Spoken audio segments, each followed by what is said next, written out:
Bonjour, cette première vidéo de cours va t'aider à préparer la séance de demain.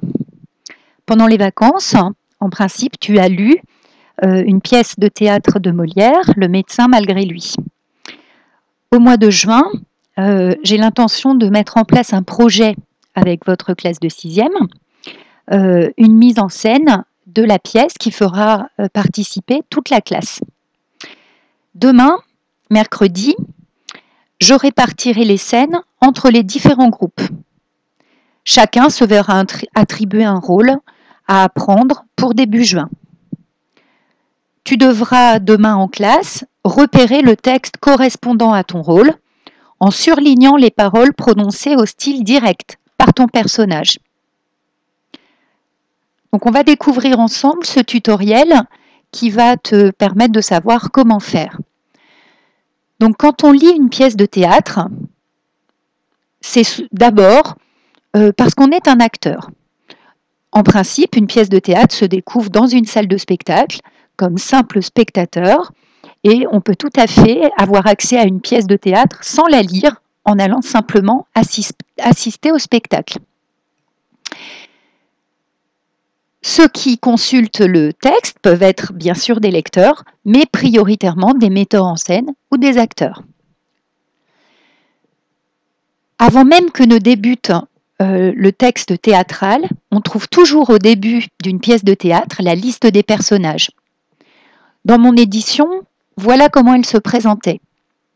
On voit apparaître, toujours en majuscule, je les ai soulignés en bleu, le nom de chacun des personnages, Sganarelle, Martine, Monsieur Robert, Géronte, Lucinde, Léandre, Valère, Lucas, Jacqueline, Thibaut et Perrin. J'ai volontairement laissé de côté le personnage d'Horace, qui est mentionné ici pour deux raisons. D'abord, son nom n'est pas en majuscule, ce n'est donc pas un personnage de la pièce, et ceci nous est bien rappelé ici entre parenthèses. Horace n'apparaît pas sur la scène. Ce n'est donc pas un personnage de la pièce qui sera incarné par un acteur. Ce sera juste un personnage qu'on ne verra jamais mais dont on parlera. Aucun élève de la classe donc n'aura à jouer le rôle d'Horace. Tu devras donc choisir un rôle entre chacun des personnages dont le nom est souligné en bleu en fonction de la scène qui sera attribuée à ton groupe. Dans cette liste de personnages, on trouve aussi des indications sur le décor, par exemple ici en vert, mais surtout, on trouve des indications qui viennent compléter l'identité des personnages. Par exemple, on va connaître leurs liens familiaux. On va découvrir par exemple que Sganarelle est marié à Martine. On peut découvrir aussi leur fonction sociale, voire leur métier. Certains sont des paysans, Valère est un intendant, Jacqueline, une nourrice. On a aussi des indications sur l'âge, par exemple. Géronte est un vieillard, alors que sa fille est en âge de se marier.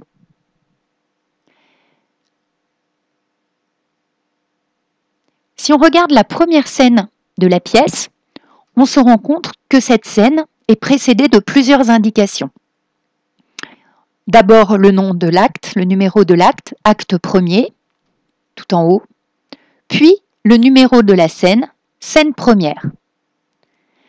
On dit en général acte 1, scène 1. On trouve en dessous le nom des deux personnages qui sont présents sur la scène au début de la pièce, au moment où le rideau se lève, Sganarelle et Martine. Leurs noms sont indiqués en majuscules. En dessous, en italique, on trouve ce qu'on appelle une didascalie, ou indication scénique, qui nous indique ici que les personnages sont en train de se disputer au moment où le rideau se lève.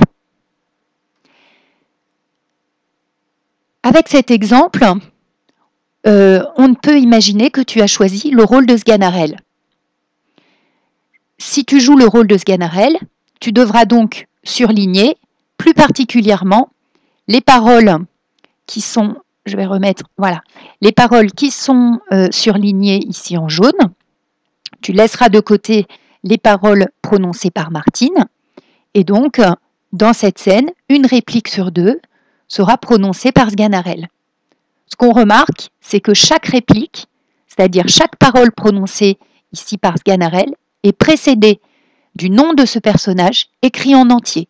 Ce nom n'est pas abrégé et il est toujours écrit en majuscule.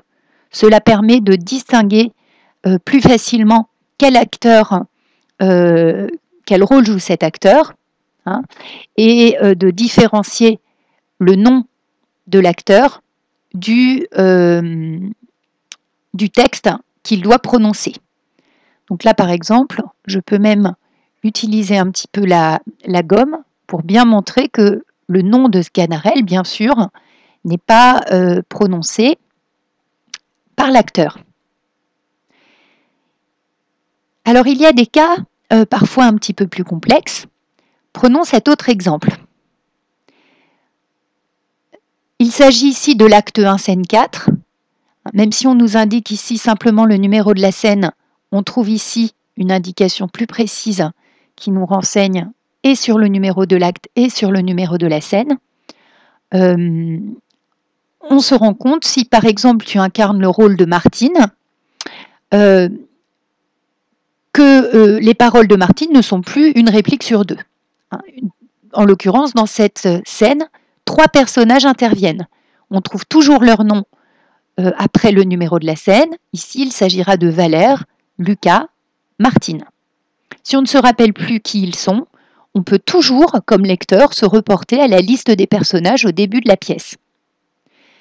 Alors, on voit apparaître d'autres indications. Par exemple, ici,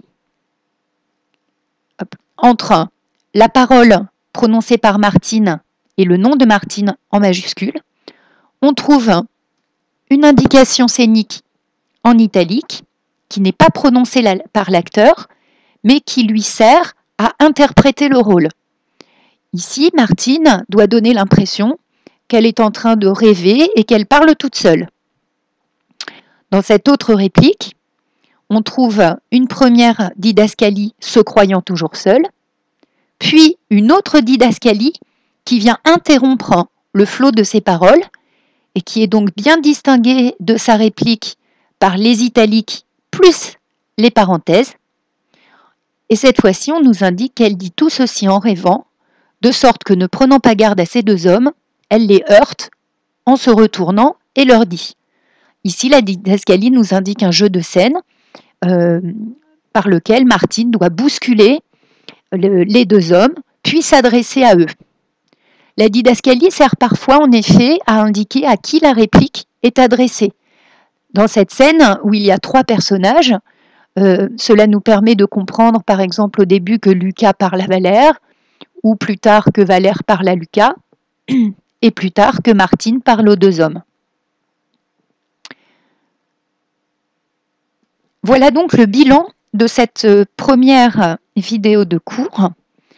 Dès ce soir, tu vas prendre ton cahier dans la partie exercice, noter la date. Aujourd'hui, par exemple, nous sommes mardi 12 mai, et recopier avec soin, sans faire de faute, le bilan qui apparaît à l'écran. Tu souligneras les expressions soulignées de la même manière.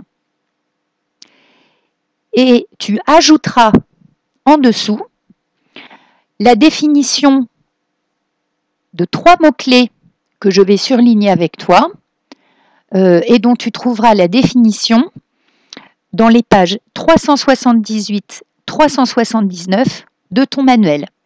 Donc ce que je te demande, c'est de reporter à la suite du bilan la définition du mot réplique, la définition du mot personnage et la définition du mot didascalie, qui est un synonyme de l'expression indication de mise en scène. Donc, je vais écrire avec toi les indications de mise en scène appelée didascalie,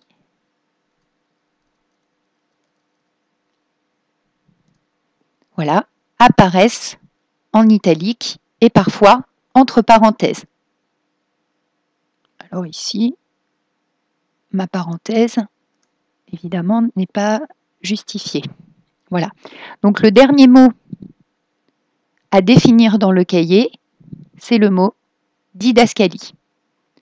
Voilà. Ton travail pour demain sera terminé lorsque tu auras recopié ce bilan et la définition des 3 mots surlignés en vert, réplique, didascalie et personnage.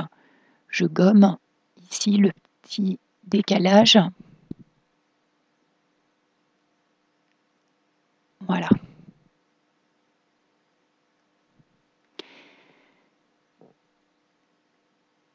Bon courage!